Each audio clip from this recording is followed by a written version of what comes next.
We've all seen the images. Mark Zuckerberg in a keynote holding a Samsung, Bill Gates on Reddit talking about his foldable Galaxy, and Elon Musk, well, he's probably got at least 3 phones for 3 different personalities. The common narrative is that these tech titans use the same phones as we do. Maybe a slightly newer model, but nothing too out of the ordinary, right? But here's the thing. That's the public-facing story.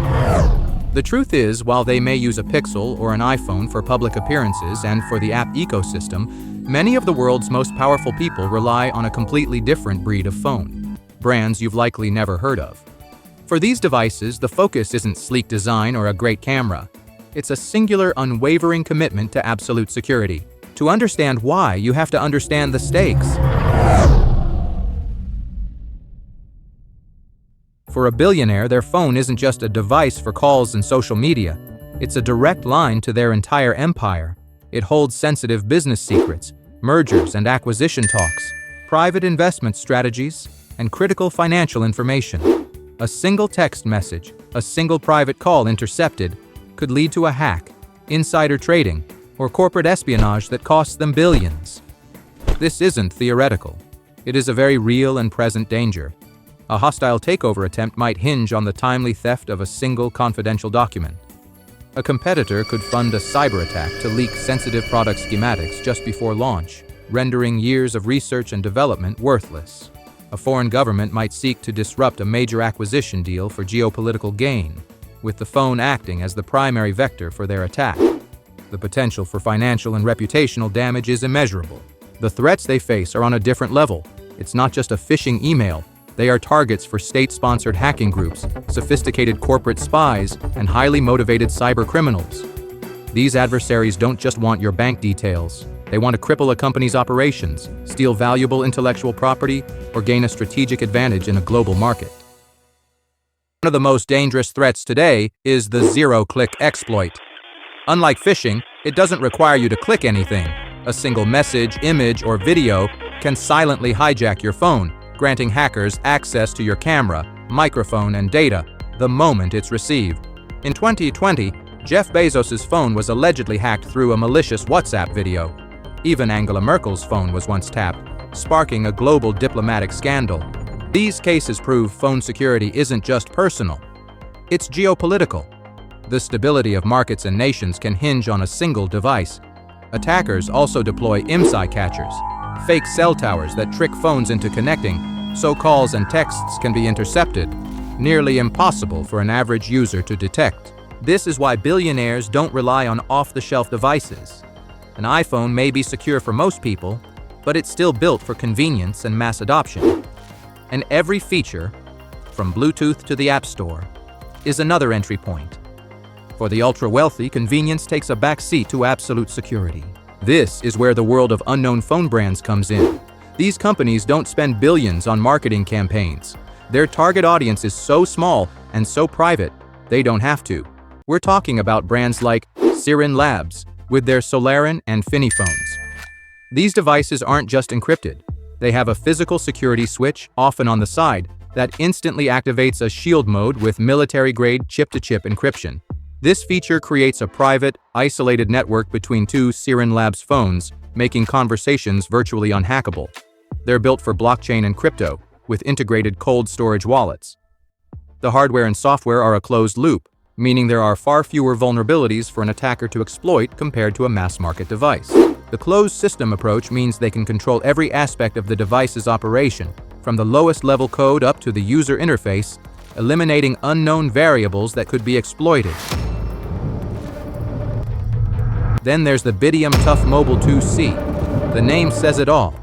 This isn't a sleek phone. It's a rugged tank-like device that meets military-grade standards.